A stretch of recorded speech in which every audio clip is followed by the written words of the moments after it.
Hello everyone, welcome to your channel. ಈ ವಿಡಿಯೋದಲ್ಲಿ elevation of boiling point and depression of freezing ಪಾಯಿಂಟ್ನ ಬಗ್ಗೆ ತಿಳ್ಕೊಳ್ಳೋಣ. ಸೊ ಮೊದಲನೇದಾಗಿ elevation of boiling point. So ಏನಿದು ಎಲಿವೇಷನ್ ಅಂದರೆ, ಎಲಿವೇಷನ್ ಅಂತ ಅಂದರೆ ಜಾಸ್ತಿ ಆಗೋದು ಅಂತ. ಸೊ ಟೆಂಪ್ರೇಚರ್ ಜಾಸ್ತಿ ಆಗ್ತಾ ಹೋದ ಹಾಗೆ ಲಿಕ್ವಿಡ್ನ ವೇಪರ್ ಪ್ರೆಷರ್ ಕೂಡ ಜಾಸ್ತಿ ಆಗ್ತಾ ಹೋಗುತ್ತೆ. ಅದೇ ಒಂದು ಸೊಲ್ಯೂಷನ್ ಇದೆ, ಆ ಸೊಲ್ಯೂಷನ್ ಆಗಿರೋದು ಒಂದು ನಾನ್ ವಾಲಟೈಲ್ ಸಲ್ಯೂಟಿಂದ ಅಂತ ಆದರೆ ಅದರ ವೇಪರ್ ಪ್ರೆಷರು ಪ್ಯೂರ್ ಸಾಲ್ವೆಂಟ್ಗಿಂತ ಕಡಿಮೆನೇ ಇರುತ್ತೆ. ಸೊ ಅದೇ ಒಂದು ಲಿಕ್ವಿಡ್ ಬಾಯ್ಲ್ ಆಗಬೇಕು ಅಂದರೆ ಅದರ ವೇಪರ್ ಪ್ರೆಷರು ಅಟ್ಮಾಸ್ಫಿರಿಕ್ ಪ್ರೆಷರ್ಗೆ ಈಕ್ವಲ್ ಆಗಿರಬೇಕು, ಆಗ ಮಾತ್ರ ಆ ಲಿಕ್ವಿಡು ಬಾಯ್ಲ್ ಆಗುತ್ತೆ. ಸೊ ಒಂದು ಸೊಲ್ಯೂಷನ್ ಇದೆ ಅಂದರೆ ಆ ಸೊಲ್ಯೂಷನ್ನ ಬಾಯ್ಲಿಂಗ್ ಪಾಯಿಂಟು ಪ್ಯೂರ್ ಸಾಲ್ವೆಂಟ್ನ ಬಾಯ್ಲಿಂಗ್ ಪಾಯಿಂಟ್ಗಿಂತ ತುಂಬಾ ಜಾಸ್ತಿ ಇರುತ್ತೆ. ಸೊ ಇಂಥದ್ರಲ್ಲಿ ಟಿ ಬಿ ನಾಟ್ ಅಂತ ಅಂದರೆ boiling point of pure solvent, T B ಅಂದರೆ boiling point of solution. So increasing boiling point ಅಂದರೆ delta T B is equal to T B minus T B naught. So delta T B ಅಂತ ಅಂದರೆ elevation of boiling point. ಅದೇ ಒಂದು ಸೊಲ್ಯೂಷನ್ನ consider ಮಾಡಿದಾಗ ಈ delta T B ಏನಿದೆ ಅದು ಎಮ್ಗೆ directly proportional ಆಗಿರುತ್ತೆ. ಸೊ ಏನಿದು ಡೆಲ್ಟಾ ಟಿ ಬಿ ಅಂದರೆ elevation of boiling point. So M ಅಂತ ಅಂದರೆ molal concentration of the solution. So ಅದಕ್ಕೆ ಡೈರೆಕ್ಟ್ಲಿ ಪ್ರಪೋರ್ಷನಲ್ ಆಗಿರುತ್ತೆ. ಸೊ ಇಂತಹ ಡೆಲ್ಟಾ ಟಿ ಬಿ ಯಾವುದಕ್ಕೆ ಈಕ್ವಲ್ ಆಗುತ್ತೆ ಅಂದರೆ K B into M. K B ಅನ್ನೋದು ಕಾನ್ಸ್ಟೆಂಟು, ಯಾವ ಕಾನ್ಸ್ಟೆಂಟ್ ಅಂತ ಮುಂದೆ ನೋಡೋಣ. ಸೊ ಎಮ್ ಅನ್ನುವಂಥದ್ದು molality of the solution. Small letter M ಅಂತ ಅಂದರೆ ಮೊಲಾಲಿಟಿ, ಕ್ಯಾಪಿಟಲ್ ಲೆಟರ್ ಎಮ್ ಇದ್ದರೆ ಅದನ್ನು ಮೊಲಾರಿಟಿ ಅಂತ ಕರೀತಾರೆ. ಸೊ ಇಲ್ಲಿ small letter M, so it is molality of the solution.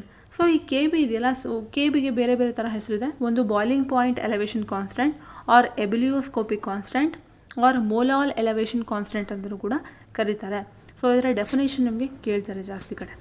So we know that delta T B is equal to K B into M. So M value 1ಗೆ equal ಆದಾಗ ನಮಗೆ K B is equal to delta T B ಸಿಗುತ್ತೆ. ಹಾಗಾದರೆ ಈ molal elevation ಕಾನ್ಸ್ಟೆಂಟ್ನ definition ಏನು?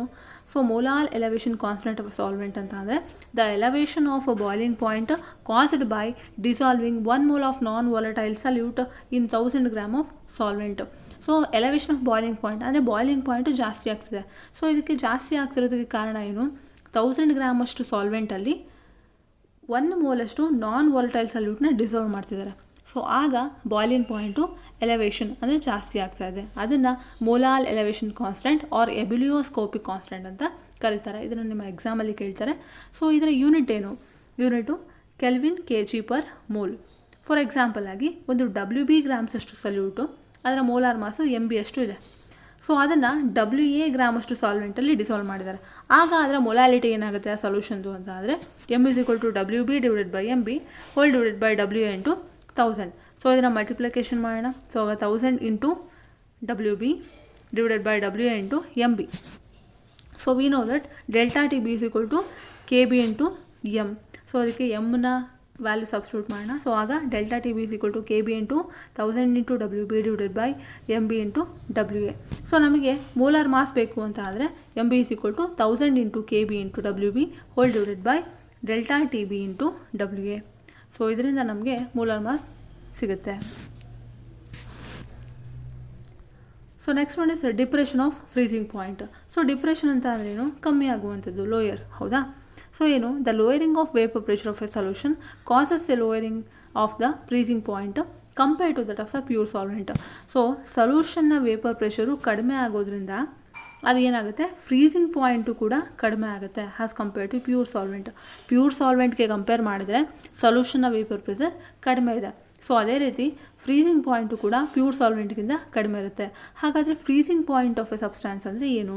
Freezing point ಅಂದರೆ the temperature at which the vapour pressure of the substance in its liquid phase is equal to the vapour pressure in the solid phase. ಒಂದು substance ಇದೆ liquid ಫೇಸಲ್ಲಿ, so ಆಗ ಅದರ vapour pressure solid ಫೇಸಲ್ಲಿರುವಂಥ ಸಬ್ಸ್ಟ್ಯಾನ್ಸಿನ vapour ಪ್ರೆಷರ್ಗೆ equal ಆಗುತ್ತಲ್ಲ, ಅಂತಹ ಟೆಂಪ್ರೇಚರ್ನ ಫ್ರೀಸಿಂಗ್ ಪಾಯಿಂಟ್ ಆಫ್ ಸಬ್ಸ್ಟ್ಯಾನ್ಸ್ ಅಂತ ಕರೀತಾರೆ.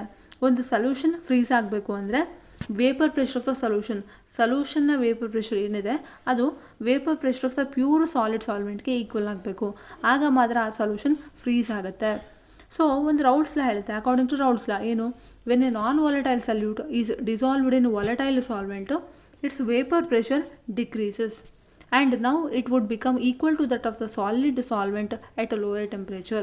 Thus the freezing point of the solvent decreases. So ಗೊತ್ತಿದೆ ಏನು? ನಾನ್ ವಾಲಟೈಲ್ ಸಲ್ಯೂಟು ಒಂದು ವಾಲಟೈಲ್ ಸಾಲ್ವೆಂಟಲ್ಲಿ ಡಿಸಾಲ್ವ್ ಆದಾಗ ಅದರ ವೇಪರ್ ಪ್ರೆಷರ್ ಕಮ್ಮಿ ಆಗುತ್ತೆ. ಸೊ ಆಗ ಅದು ಯಾವುದಕ್ಕೆ ಈಕ್ವಲ್ ಆಗುತ್ತೆ ಅಂದರೆ ಸಾಲಿಡ್ ಸಾಲ್ವೆಂಟ್ಗೆ ಈಕ್ವಲ್ ಆಗುತ್ತೆ ಎಟ್ ಅ ಲೋಯರ್ ಟೆಂಪ್ರೇಚರ್. ಸೊ ಆದ್ದರಿಂದ ಅದರ ಫ್ರೀಸಿಂಗ್ ಪಾಯಿಂಟ್ ಕೂಡ ಡಿಕ್ರೀಸ್ ಆಗ್ತಾ ಬರುತ್ತೆ. ಸೊ ನೆಕ್ಸ್ಟ್ ಒನ್ TF0 ಅಂತ ಅಂದರೆ freezing point of the pure solvent. TF ಅಂದರೆ freezing point of the solution.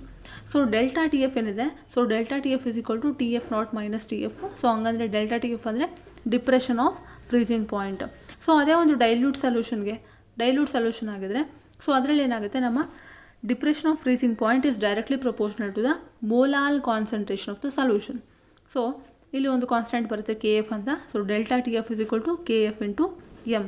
ಇಲ್ಲೂ ಕೂಡ ನಾವೇನು ಮಾಡಬೇಕಾಗುತ್ತೆ, ಸೊ KF ಅಂತ ಅಂದರೆ freezing point depression constant or molal depression constant or cryoscopic constant. So ನಮ್ಗೆ ಗೊತ್ತಿದೆ delta TF is equal to KF into M. So when M equal to 1 ಆಗ KF is equal to delta TF ಆಗುತ್ತೆ. ಹಾಗಾದರೆ ಏನಿದು cryoscopic constant ಅಂದರೆ ಏನು, ಅಥವಾ molal depression constant ಅಂದರೆ ಏನು? So it is the depression in freezing point caused by dissolving 1 mole of non-volatile solute in 1000 grams of the solvent. So ಇದು ಕೂಡ ಸೇಮ್. ಸೊ ಇಲ್ಲಿ ಡಿಪ್ರೆಷನ್ ಆಗ್ತಿದೆ. ಏನು ಡಿಪ್ರೆಷನ್ ಆಗ್ತಿದೆ? ಫ್ರೀಸಿಂಗ್ ಪಾಯಿಂಟು ಕಡಿಮೆ ಆಗ್ತಾಯಿದೆ. ಸೊ ಫ್ರೀಸಿಂಗ್ ಪಾಯಿಂಟ್ ಕಡಿಮೆ ಆಗೋದಕ್ಕೆ ಕಾರಣ ಏನು ಅಂತ ಅಂದರೆ 1000 ಗ್ರಾಮ್ ಅಷ್ಟು ಸಾಲ್ವೆಂಟಲ್ಲಿ 1 mole of non volatile solute dissolve ಆಗ್ತಿದೆ. ಸೊ ಆಗ ಫ್ರೀಸಿಂಗ್ ಪಾಯಿಂಟು ಕಡಿಮೆ ಆಗ್ತಿದೆ. ಅದನ್ನು molal depression constant or cryoscopic constant ಅಂತ ಕರೀತಾರೆ. ಸೊ ಇದು ಕೂಡ ನಿಮ್ಮ ಎಕ್ಸಾಮಲ್ಲಿ ಇಂಪಾರ್ಟೆಂಟ್ ಕೇಳ್ತಾರೆ. ಸೊ KFನ ಯೂನಿಟ್ ಏನು, ಇದು ಕೂಡ ಅಷ್ಟೇ, kelvin kg per mole. So next one, ಏನು WB ಗ್ರಾಮ್ಸ್ ಅಷ್ಟು ನಾನ್ ವಾಲಟೈಲ್ ಸಲ್ಯೂಟು, ಅದರ ಮೋಲಾರ್ ಮಾಸು MB ಎಷ್ಟು ಇದೆ. ಸೊ ಅದನ್ನು WA ಗ್ರಾಮ್ಸ್ ಆಫ್ ವಾಲಟೈಲ್ ಸಾಲ್ವೆಂಟಲ್ಲಿ ಡಿಸಾಲ್ವ್ ಮಾಡಿದೆ. ಸೊ ಹಾಗಾದರೆ ಮೊಲಾಲಿಟಿ ಏನಾಗುತ್ತೆ ಆ ಸೊಲ್ಯೂಷನ್ದು ಅಂದರೆ M is equal to WB divided by MB whole divided by WA divided by 1000. So ಆಗ ನಮ್ಗೆ ಗೊತ್ತಿದೆ ಡೆಲ್ಟಾ TF ಅಂತ ಅಂದರೆ ಏನು, KF into M. So KF ಹಾಗೆ ಇರುತ್ತೆ, M ಜಾಗದಲ್ಲಿ ಏನಾಗುತ್ತೆ, ಇಲ್ಲೇನಿದೆ ಇದನ್ನು ಸಬ್ಸ್ಟಿಟ್ಯೂಟ್ ಮಾಡೋಣ. ಸೊ ಆಗ KF into 1000 into WB whole divided by WA into MB. So ನಮಗೆ ಮೋಲಾರ್ ಮಾಸ್ ಬೇಕು. ಸೊ ಮೋಲಾರ್ ಮಾಸ್ ಬೇಕು ಅಂದಾಗ 1000 into KF into WB whole divided by WA into delta TF. Like ಮಾಡಿ. ಸೊ ಇದು final help ಆಗುತ್ತೆ, share ಮಾಡಿ. ಇದೇ ಥರ ವೀಡಿಯೋಗಳನ್ನು ನೋಡೋದಕ್ಕೋಸ್ಕರ ಸಬ್ಸ್ಕ್ರೈಬ್ ಆಗಿ.